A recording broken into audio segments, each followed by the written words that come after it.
जय श्री कृष्णा दोस्तों, क्या आप जानते हैं कि माता सीता को भी अपने कर्मों का फल भोगना पड़ा था।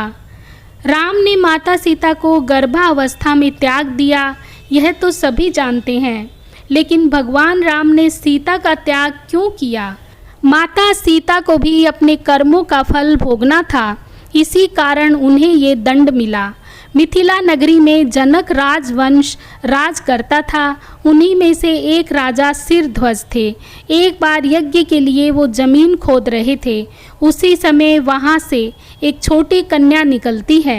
इस सुंदर कन्या को देखकर राजा को बहुत खुशी हुई। उन्होंने उस कन्या को अपनी पुत्री बना लिया और उसका नाम सीता रखा। एक दिन सीता अपनी सहेलियों के साथ बगीचे में खेल रही थी। वहाँ उन्हें एक तोते का जोड़ा दिखाई दिया जो बहुत ही खूबसूरत था। वे दोनों पक्षी एक पर्वत की चोटी पर बैठकर बातें कर रहे थे। पृथ्वी पर श्री राम नाम से विख्यात एक बड़े सुंदर राजा होंगे।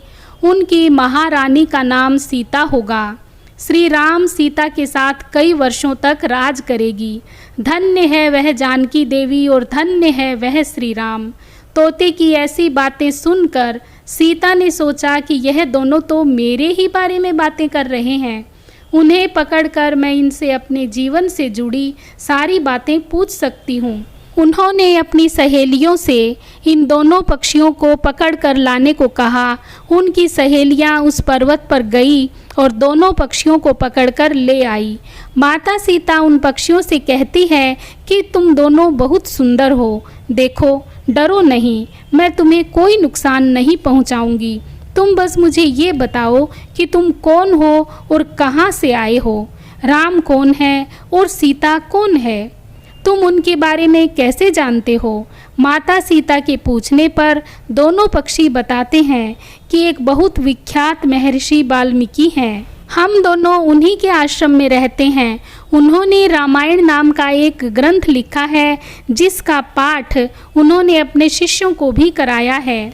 इस ग्रंथ में महान महर्षि वाल्मीकि ने बताया है कि महर्षि ऋषि श्रंग के द्वारा किए गए पुत्रेष्टि यज्ञ से प्रसन्न होकर भगवान विष्णु, राम, लक्ष्मण, भरत और शत्रुघ्न यह 4 मानव शरीर धारण कर पृथ्वी पर जन्म लेंगे। बड़े होने पर श्री राम महर्षि विश्वामित्र और अपने छोटे भाई लक्ष्मण के साथ हाथ में धनुष लिए मिथिला आएंगे और शिवजी के धनुष को तोड़कर सीता जी से विवाह करेंगे। फिर उस पक्षी के जोड़े ने कहा, हे सुंदरी, हमने आपको सब कुछ बता दिया, अब हमें छोड़ दो, हम जाना चाहते हैं। पक्षियों की बातें सुनकर माता सीता के मन में और भी बातें जानने की इच्छा हुई। उन्होंने उन दोनों से पूछा कि राम कहाँ होंगे, वे किसके पुत्र हैं, कैसे वो मिथिला आकर जानकी से विवाह करेंगे। नर तोता बोला, श्री रामचंद्र का मुख कमल के समान सुंदर, नेत्र बड़े बड़े और खिले हुए, गला शंख के समान होगा। मैं उनका वर्णन क्या करूं, जिनके गुणों का बखान 100 मुख वाला भी नहीं कर सकता। दोनों पक्षी कहते हैं कि जानकी देवी धन्य है जो जल्दी ही रघुनाथ जी की पत्नी बनकर उनके साथ कई वर्षों तक राज करेंगी। दोनों पक्षियों ने कहा, लेकिन आप कौन हैं। पक्षियों की बातें सुनकर माता सीता ने कहा, जिसे तुम लोग जानकी कह रहे हो वो मैं ही हूँ। माता सीता उन्हें कहती हैं कि तुम दोनों को मैं तभी छोड़ूंगी जब श्री राम यहाँ आकर मुझसे विवाह करेंगे, तब तक तुम दोनों आराम से मेरे घर में रह सकते हो। यह सुनकर मादा तोता जानकी से कहती है कि हम वन के पक्षी हैं, हमें घर में सुख नहीं मिलेगा। मैं गर्भवती हूँ, मुझे जाने दो, मैं अपने स्थान पर जाकर बच्चे पैदा करूँगी। आप चाहें तो मैं उसके बाद फिर से यहाँ आ जाऊँगी। उसके कहने पर भी सीता जी ने उसे नहीं छोड़ा। तब उसके पति यानी नर तोते ने कहा, सीता, मेरी पत्नी को छोड़ दो, वो गर्भवती है। जब यह बच्चे को जन्म देगी तब उसे लेकर मैं फिर तुम्हारे पास आ जाऊँगा।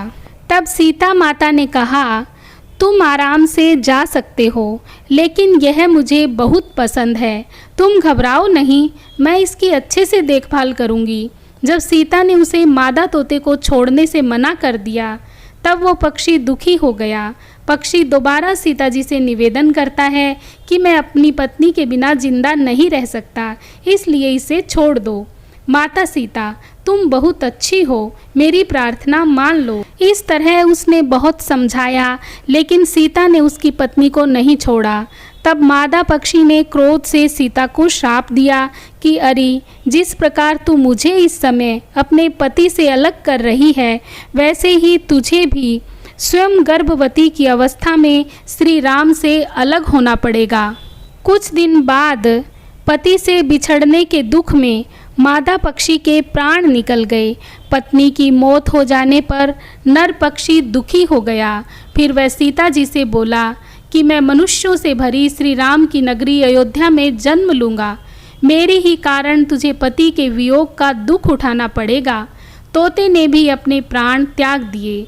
कुछ साल बाद उसका जन्म अयोध्या में धोबी के घर हुआ। उस धोबी के कारण ही सीता जी का अपमान हुआ। उन्हें अपने पति श्री राम से अलग होना पड़ा। उस तोते के श्राप के कारण ही सीता जी को श्री राम से अलग होना पड़ा। इसलिए जब माता सीता गर्भवती थी तो उन्हें भी पति से दूर वन में रहना पड़ा। हाँ तो दोस्तों, आपको आज का वीडियो कैसा लगा कमेंट बॉक्स में लिखकर ज़रूर बताइए। यदि वीडियो पसंद आया हो तो लाइक और शेयर कर दीजिए। चैनल पर नए हैं तो प्लीज़ मेरे चैनल को सब्सक्राइब कर दीजिए और बेल आइकन प्रेस करना भी ना भूलें, ताकि आने वाली सारी वीडियोस की नोटिफिकेशन आपको मिलती रहे। धन्यवाद। जय श्री कृष्णा। राधे राधे।